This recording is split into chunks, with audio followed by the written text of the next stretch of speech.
Ah yes, it's that time of year again. Sitting around the fire, drinking some nice eggnog, and eating some nice Christmas cookies to watch some classic holiday movies like A Christmas Story, Miracle on 34th Street, Christmas Vacation, and Santa Claus. Maybe not Santa Claus. But there's one Christmas movie that I think stands out, and that is Home Alone. Home Alone is just such an iconic, fun, slapstick comedy movie. And after the first one being so successful, they didn't make one, not two, but five sequels! Oh my goodness! It's just not worth it! So yes, I have sat down and watched all 6 of the Home Alone movies of this franchise, and today I'm going to be listing all the movies from my favorite to least favorite movie.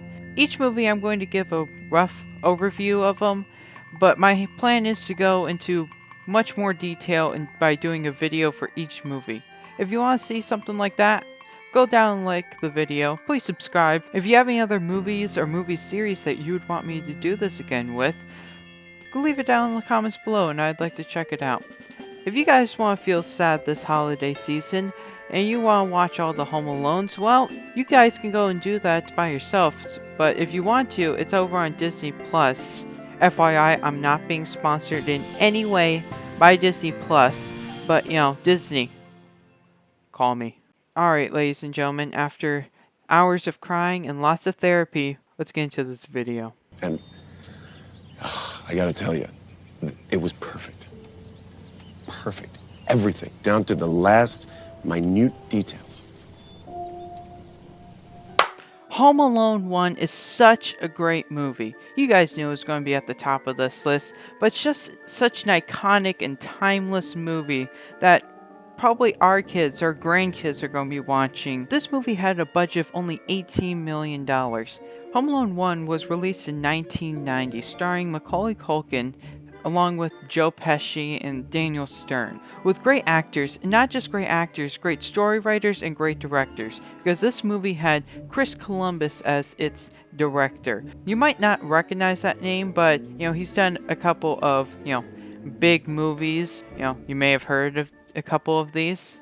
This movie is actually written by John Hughes, who's written and directed a lot of big movies, especially during the 80s, so this was another big hit for him. The theme for this movie was actually written by John Williams, who did a bunch of other iconic themes.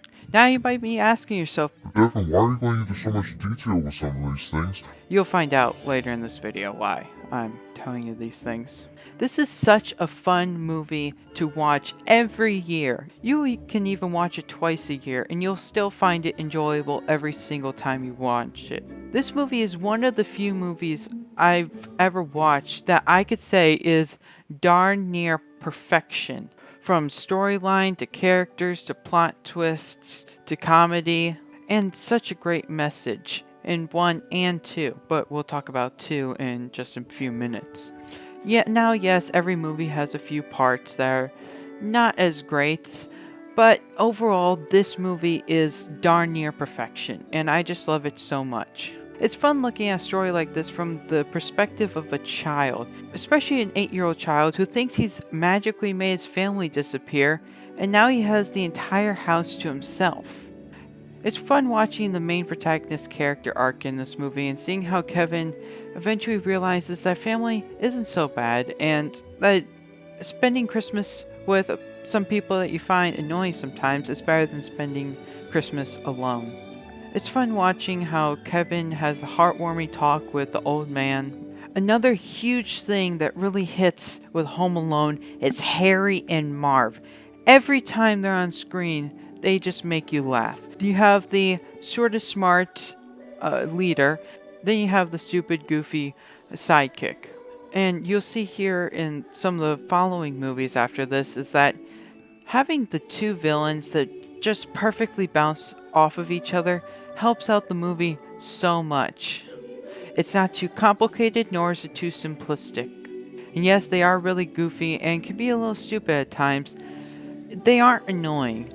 With Home Alone, we get to see the realism clash with fiction. Seeing how, a kid Home Alone, defends against two robbers, A little out there, but his traps are things that an 8-year-old would probably think of. But overall, this movie is so great and so iconic, and it sure as heck deserves it.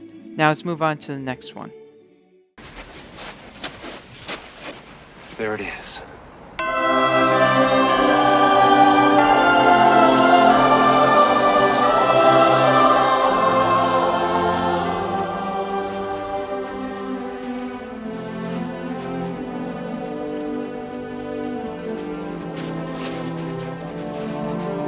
The Griswold Family Christmas Movie.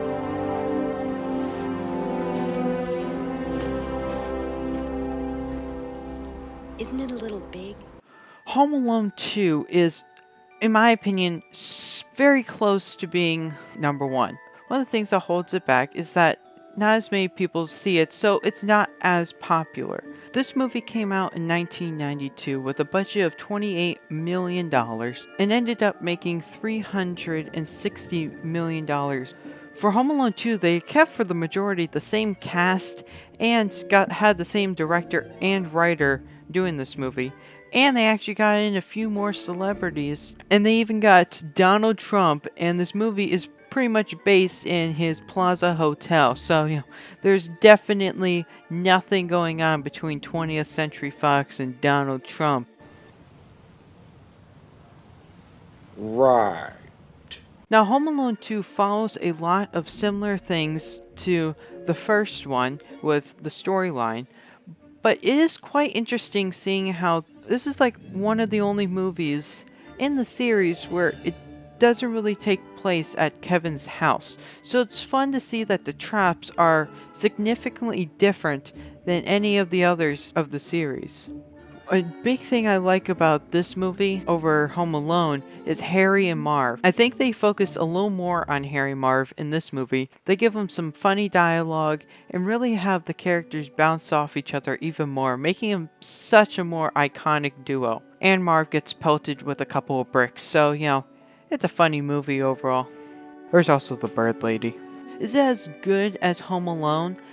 Not quite, but very close. Is it as iconic though?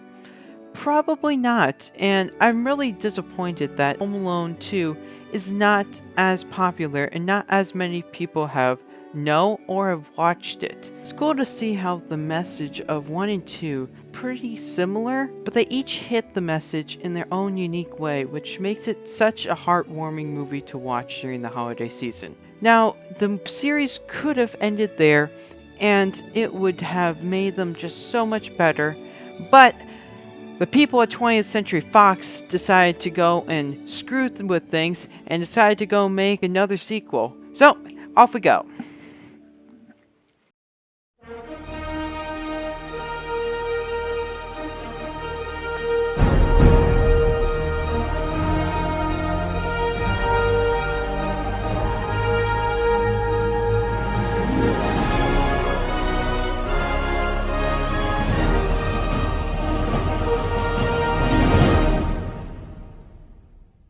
With the process of trying to make this video, I was really stuck on what movie I should put into number 3. I was debating Home Alone 3 or Home Alone The Holiday Heist. I finally decided that I'm putting Home Alone The Holiday Heist into this slot. The Holiday Heist was a made-for-TV special which wasn't super great, but nor was it really bad. There's not a ton of information out there about the making of this movie. For example, I couldn't find anything about the budget, but any of the original cast members, writers, producers, directors are all gone. It was an interesting twist to see what they did with it. After watching all of the Home Alone movies, I was actually genuinely surprised that number 5 was actually a pretty decent movie. It came out in 2012, so 22 years after the original movie came out. Though there are many things inside of this movie that really show that it is not a grade A style blockbuster movie, this is a movie I can genuinely see myself watching again in the future. Yes, I know, I even surprised myself saying that. Though the storyline's a little sketchy, being how this family just moved from California to Maine and moving into the supposedly haunted mansion from some big mafia boss, It's kind of weird that the main antagonist is trying to go after some painting that was based off of his mother's, It's a little sketchy. The traps on this movie are somewhat realistic, though the timing with how long it would take is a little out there. With the slapstick comedy, especially after number 4 that we'll talk about soon, sadly, really made the slapstick comedy fun again. Our main antagonist was a group of 3 villains. Though the 2 sidekicks were kinda dumb and were a little bit annoying on screen, did bring a couple laughs to me, though the whole girl wanting to get back with her boyfriend during the storyline was kinda weird. It was not super enjoyable to watch. We'll talk about some other time. It was weird to bring an old man in to be the main villain, I guess you could say, of the story, because especially being a slapstick comedy, watching an old guy get all beat up is not as enjoyable. There were quite a few sequences inside the movie that I did laugh out loud about that I thought were actually really funny, especially with the SWAT breaking into the gamer's guy's house. That part I found very funny. This kid is left home alone with his sister while his parents are going to a business party that they end up getting stuck to for a couple hours. So they aren't really home alone, and the separation of thousands of miles isn't really between them like the first 2 movies, which kind of stinks, but it's kind of what you get with sequels. So let's continue the suffering.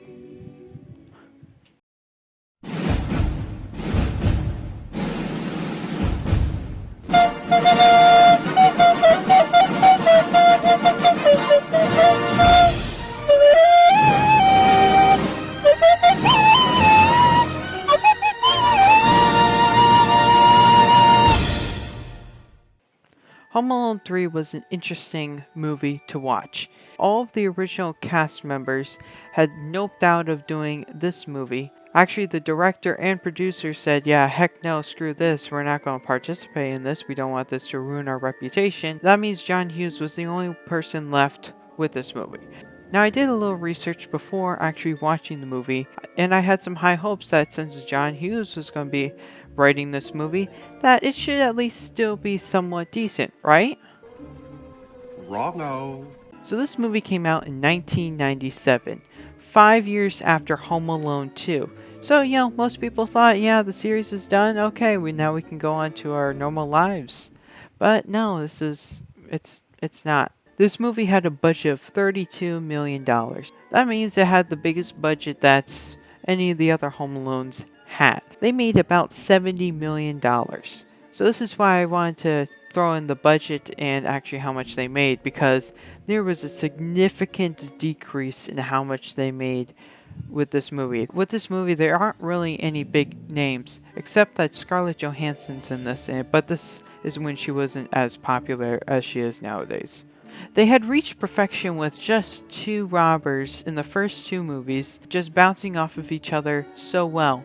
But in Home Alone 3, there's a total of 4 villains. 2 of them are kind of the goofy ones, so the equivalent of Marv, but then 2 of them are the equivalent of Harry. So it's kind of weird how they had broken them up like that. Another big thing I don't like about the villains is that they don't come off, especially at the beginning, as super goofy like Harry and Marv. They look like they just killed somebody about 10 minutes ago. This is also the last movie that John Hughes is going to write for this series, and this is also going to be the last one that is going to appear in theaters.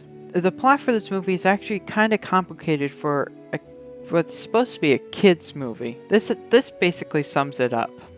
We think he intercepted a top-secret electronic device stolen from a Defense Department contractor by a group of international criminals working for a North Korean terrorist organization. What? Bro, what are you talking about, man? Yeah, as you can see, it's pretty complicated. Another big bummer about this movie is it's not really related to Christmas. It's just during the winter time. It kind of takes a big chunk of what the original 2 Home Alones were based about.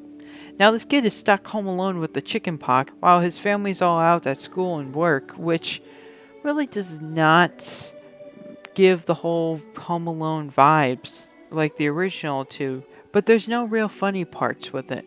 It's sad that with our main protagonist, there isn't really any character arc involving him. It's more of the family recognizing him and believing him. Overall, it just didn't feel like a fun Christmas kids movie. It just felt like a cheaply made, just thrown out there, slap on the Home Alone name, and hopefully it will rake in a bunch of money. But obviously that didn't work out, and it's also a big reason why nobody really thinks or cares about it anymore. But the sad thing is that even if you've watched that, that's not even the worst that this series gets. So let's move along.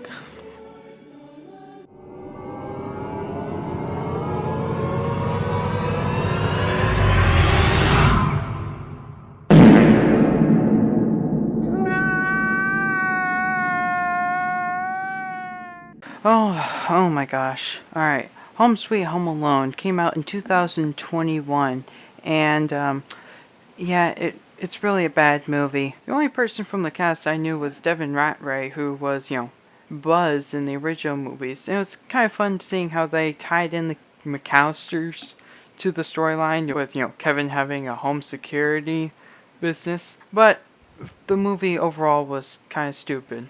It was kind of sad with Home Sweet Home Alone was that the main protagonist was pretty much the bad guys or villains of the story. Our Kevin was just kind of a side person. Our storyline is that our villains of the story is a couple trying to sell their house. They soon learn that they have a doll that could help fix their financial troubles, but then they think this kid had stolen it because they had come to the open house. Now they're trying to break into this kid's house and this kid's trying to defend it. Yeah, it's a bad storyline. The traps are horrendous. They aren't even funny like the original movies.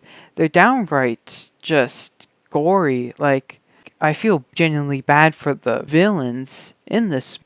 I'm sure they thought with some of the sequences that it was going to be pretty funny on screen, but they really weren't. From a slippery driveway to lighting feet on fire and stepping on a bunch of Legos and, some shots to pretty sensitive areas. I didn't really like anyone in this movie except Devin Ratray or Buzz because, it's Buzz. Look at that face. It's beautiful.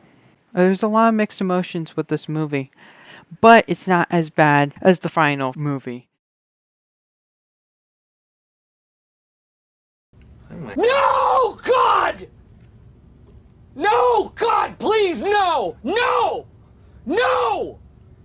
No!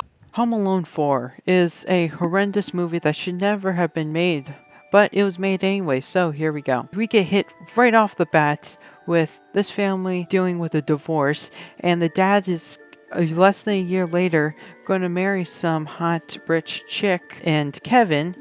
Yes, they brought back the McAllisters and also Buzz and Megan, but they aren't really the same actors, so yeah, no. How dare you stand where he stood? So Kevin wants to stay at the rich girl's house that the dad's staying at, but Marv is back, and he's not with Harry, he's with his wife, and they're both kind of stupid, and it really makes them annoying in this movie, especially in our fight sequences. But Marv is going to not rob the place, but kidnap the prince who's going to be coming to this girl's house. There's a plot twist villain which you could see from a mile away. And basically, anytime this movie was playing, I just wanted to cry. There's a lot of crying that went on with this video. So there really isn't any big fight sequence that it pays off for watching this movie. This movie was very cheaply made and just did not catch the Home Alone spirit that we know and love. And honestly, I'm done with this video, so let's just finish it here. Alright, we're done with this. Thank you guys for watching. There's a lot of time that went into this. And yes, I did get the green screen up for this video. I just wanted to try something new, a different style. And I hope you guys liked it. If you want me to do some more of these types of videos, please leave a like and subscribe. It helps out a lot. If you want me to react to different movies or movie series, put that in the comments below. I would love to try it out. But I need to go watch some happy Christmas movies. I'm kind of home alone out for basically a year. So I hope you have a very, very Merry Christmas and Happy New Year's. I'll see you guys later.